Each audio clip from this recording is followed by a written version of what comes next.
Morning. Uh, we are starting class 11th from this first video. And first thing I request from all the students who are opting this mathematics, uh, maths as a optional. First thing, keep in mind you should be regular in the class. First thing, and whatever work we give you should do on the same day if you want to continue maths in the coming year. Otherwise, if you will not regular in this studies, maths will be the difficult most, and it will affect your result at the end of the year, and you will find it is more difficult, and then it is very difficult to leave maths at that stage. Then you have to continue this in 12, because these days the registration takes place in uh, 11th class only, and that will be online registration, so later on there will be no change.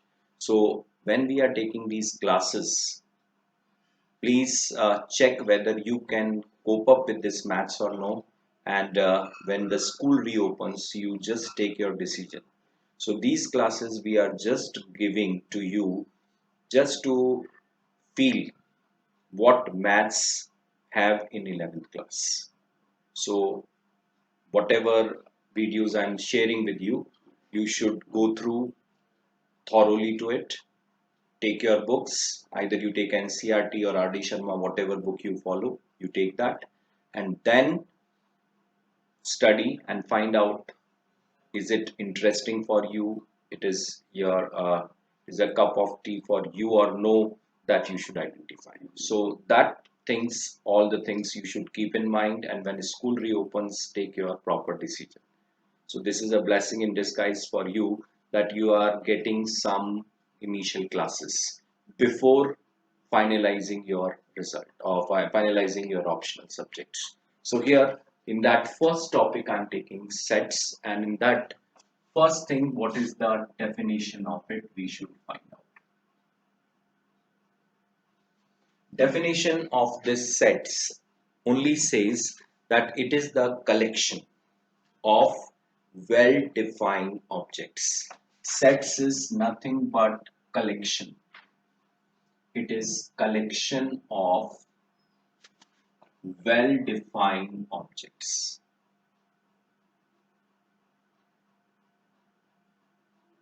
Now, what is the meaning of well-defined? Well-defined means whatever definition I am going to take, or I am going to tell, that will be universally accepted. Means it should not be that whatever definition I am giving, you don't agree on this. You have a different definition for the same thing.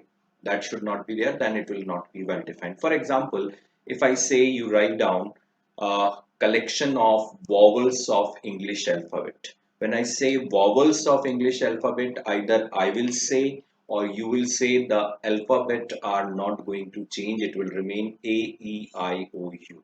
So that means the definition for all, either 50 students take that definition, or 100, or whole world take, this definition cannot change. So that means we will say it will be called as a set. So if I say collection of well-defined objects, and set, keep in mind, should be in this curly bracket.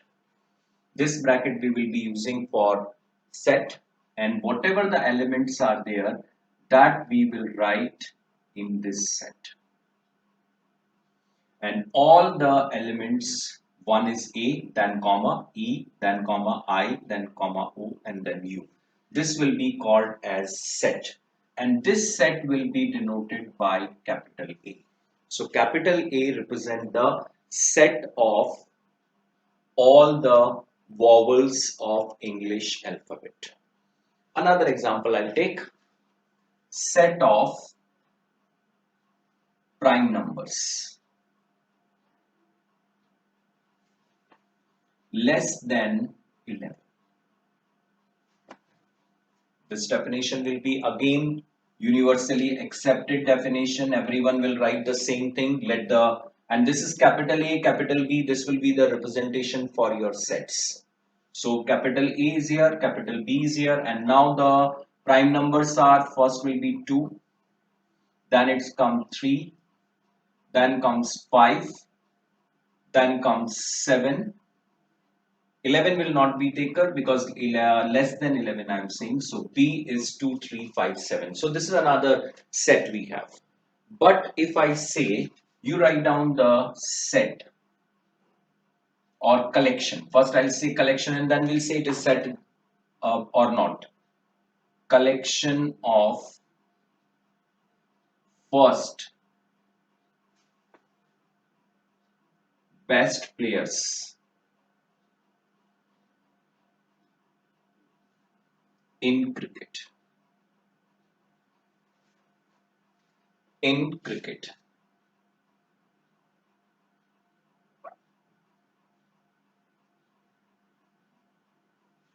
So question is, you write down what is the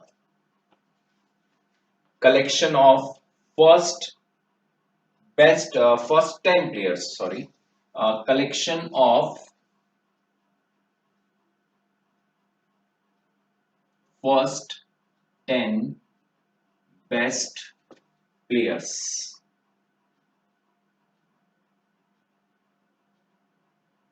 of cricket. Now the problem comes, in different era, different person was there, and whatever the 10 players choice I have, you will find that that will not match with your choice. If I give 10 particular players, that will not match with the second person, that will not match with the third person, that will not match with the fourth person. That means this will not be a set. Another example I'll take. You write down 5 best students of your class, whom you find that they are the best ones. So 5 best students. Now the different person will have different criteria for selection because my definition is ambiguous. It's not clear. According to me, maybe I'll take 5 best according to academic performance. Second one, maybe second person take overall performance, overall things they are in taking in consideration. That person should be in co-curricular activity, should be in sports, should be in good academics. So all the things they will consider. Maybe third person say no, I want to take those students who participate in all the activities and sports and maintains the academics. Not very good in academics, but they maintain the things. So that means we will say again that will not be counted as the set. So keep in mind, collection of sets, collection of elements, whenever you are taking, you should take well-defined objects. And that well-defined objects, if you collect, it will be called as a set. And these are called elements of the set. So if I say small a will be an element. This is the symbol for element of set A. We will write A is an element of set A. This is the mathematical way to write element, and this is the set. E will be element of set A. Yes, we agree. B, is the B present here? No. So we will say B is not a member of set A. So whenever not, this is belongs to. This does not belong to.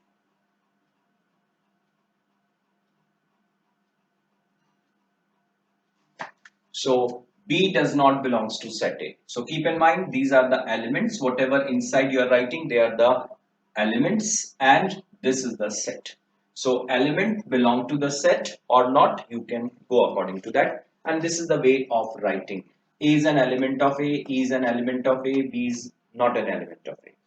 Whatever this way in which you are listing the elements.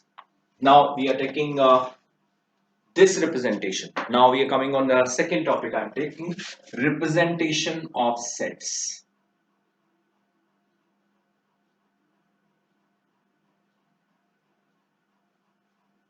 There are two ways. One is called roster form and another is called set builder form. Roster form means simply the listing of elements.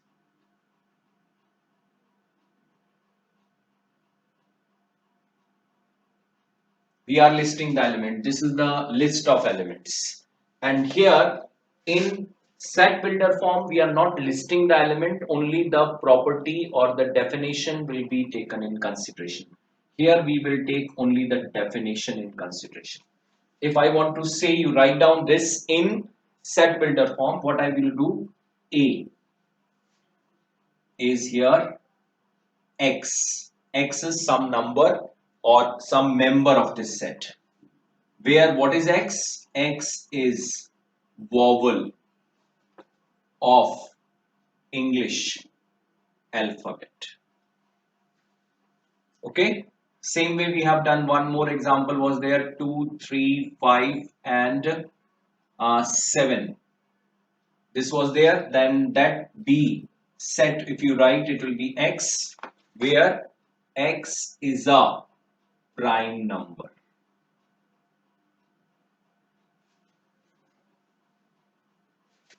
Less than 11. So if you are writing this way, it will be simply called as set builder form, means where some property which X follows will be mentioned, and according to that you can write this. This is the property which X follow. You can write in general A is what? X, where X belongs to or X follows property. X follow Px. Px means some property it follows. So we will say X where X is vowel of English alphabet, X where X is a prime number less than 11. So these are simply called as set builder form. This will be roster form. This will be another roster form. Keep in mind. So these are simply the roster form. Same way if I just say one more roster form, set builder form this way. C. X where X is letters of the word pencil. This is definition given, set builder form given, and if I say you write in roster form, what I have to do here, I will be writing these letters. First is P, then E, then N, then C, then I, and then L. So this will be its roster form, this will be its set builder form. Another one, let us take D, one more example I'll take. D, X where X is letters of the word alloy.